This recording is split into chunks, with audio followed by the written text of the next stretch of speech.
Okay, so I completely forgot when I was making videos for last week that I split 34 into 2 lessons, and so on Friday we only got half of 34. So today we're going to finish 34, and then we will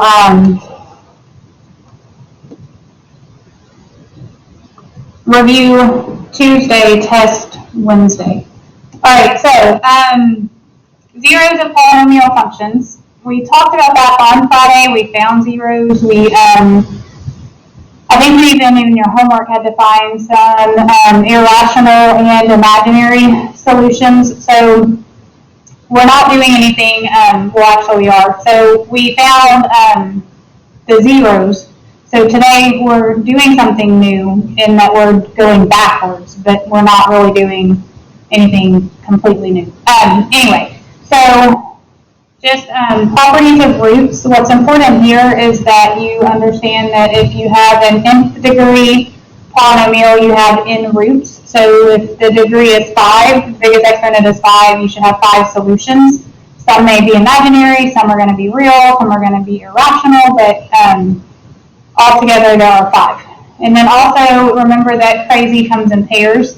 So if they give you one imaginary, then its conjugate also has to be a solution. And the same thing happens with irrational solutions. So the linear factorization theorem is just saying that we can write a polynomial with a degree of like 5 with 5 linear factors. And some of those factors may be super weird because they have complex numbers in them. All right, so what does this mean for you? What this means is you're going to be asked on your test to come up with the polynomial function given some information. All right, so I have no idea what I just did. And I don't think I can make it go away.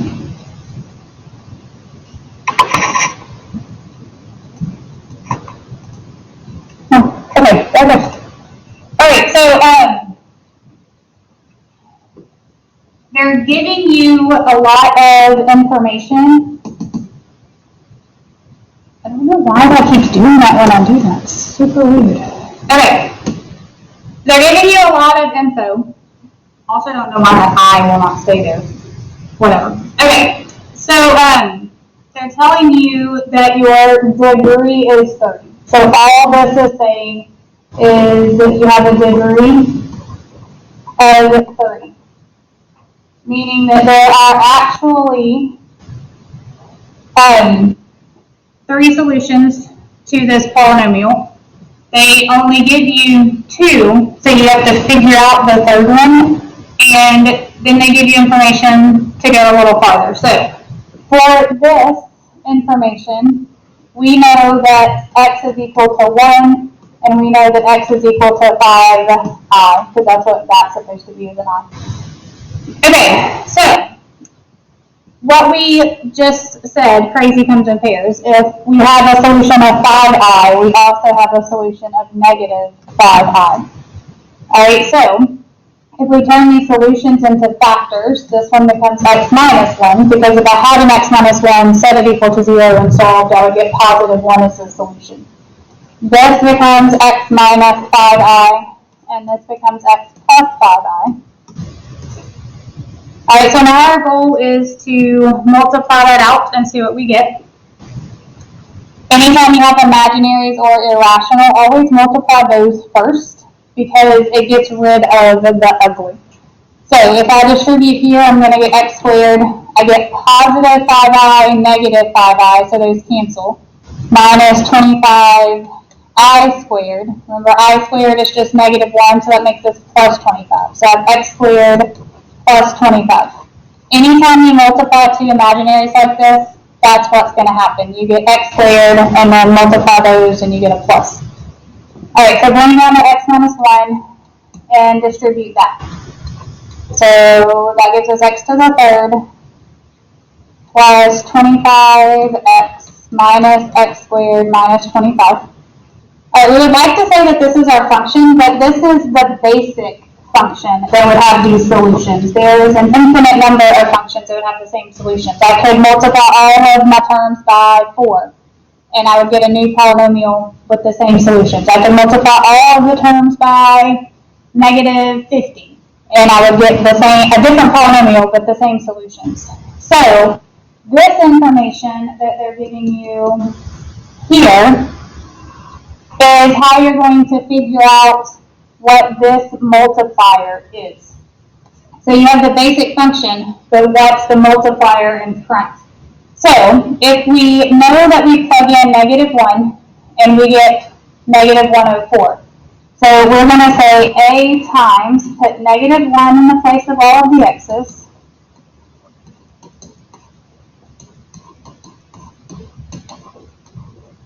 And we want that to be equal to -104.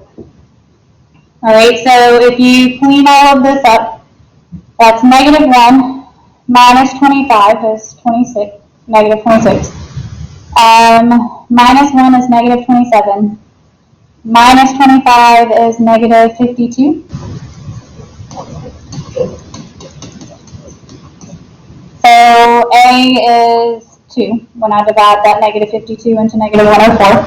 So I now know that my answer is f of x, the function that gave us those solutions with that specific ordered pair, is f of x equals 2x to the third minus 2x squared plus 50x minus 50. Now I rearranged a few of these terms to make sure I was in standard form, but this is my answer.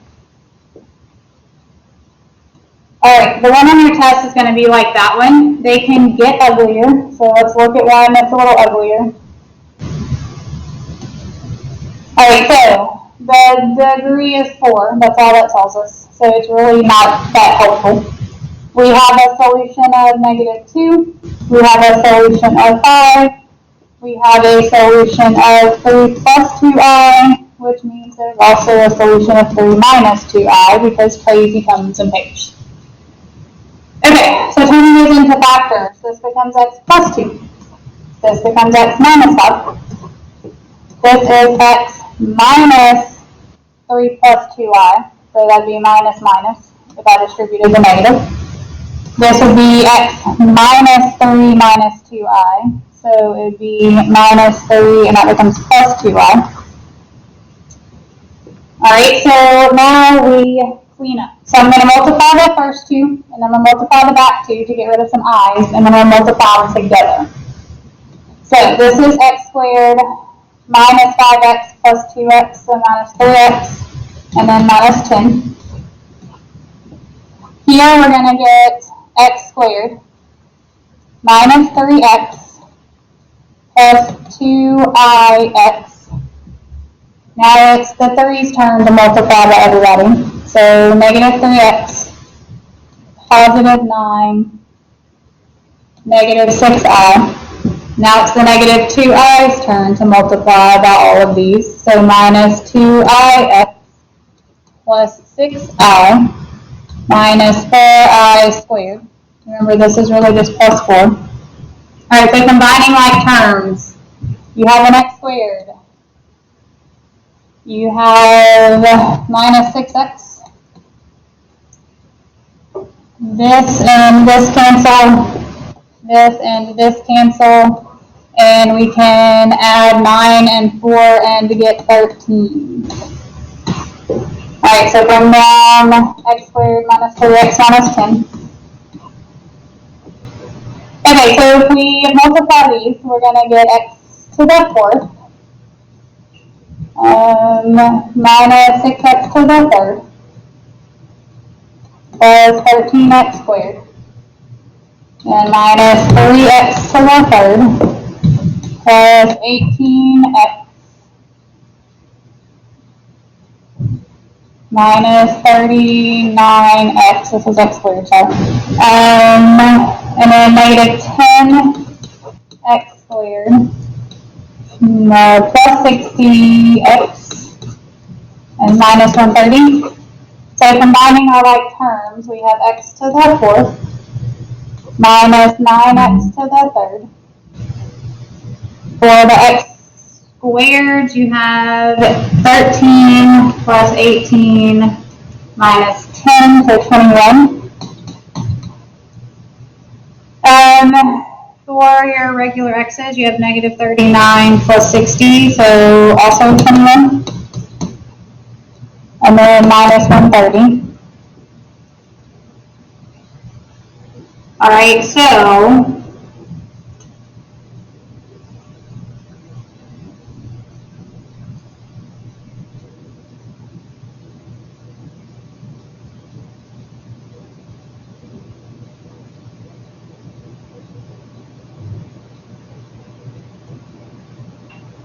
okay, sorry, I was checking something. Okay, so they gave us this extra information.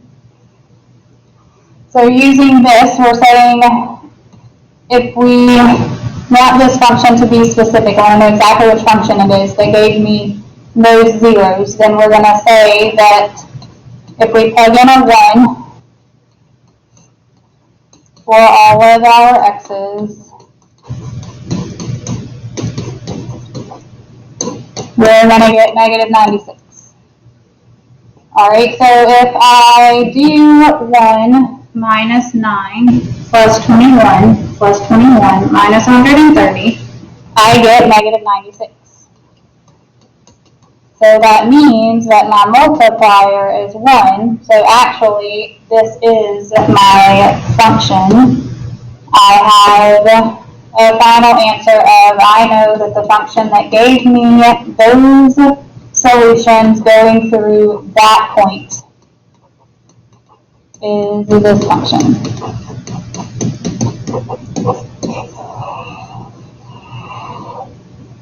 Okay.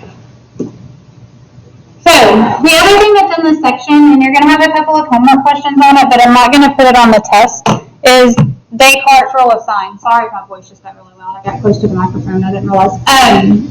So Descartes' rule of sign is basically telling you how many positive real zeros and negative real zeros a function is going to have, or could possibly have, because you're going to get like multiple options. All right, so the number of positive real zeros is either the same as the number of sign changes for f of x, or less than that number by a positive even integer. So like if you got 4 sign changes, then it could be 4, or it could be 2, or it could be none. If you got 3 sign changes, it could be 3, or it could be 1. Negative real zeros, it's the same concept as the number of sign changes, and then you go down by 2, but it's for f of negative x. Now again, a lot of times these things don't make a whole lot of sense until we work an example, so let's do one. Alright, so here we go, Descartes' rule of sign. If we just take the original function, it goes positive to negative, that's a change. So it changes from positive to negative, that's 1 change. It changes from negative to positive, that's 2 changes. It changes from positive to negative, that's 3 changes. It changes from negative to positive, that's 4 changes. So it has 4 sign changes. So positive real zeros, it's going to be 4, or 2, or none. So that function could have 4 positive real zeros, or 2, or 0. And the reason that it goes down by 2 is just because every time you put an imaginary 0 in there, it crazy comes in pairs. So if there's a positive, there's a negative. Alright, so that's for positives. For negative real zeros, you plug in negative x, clean it up, and then do the same thing.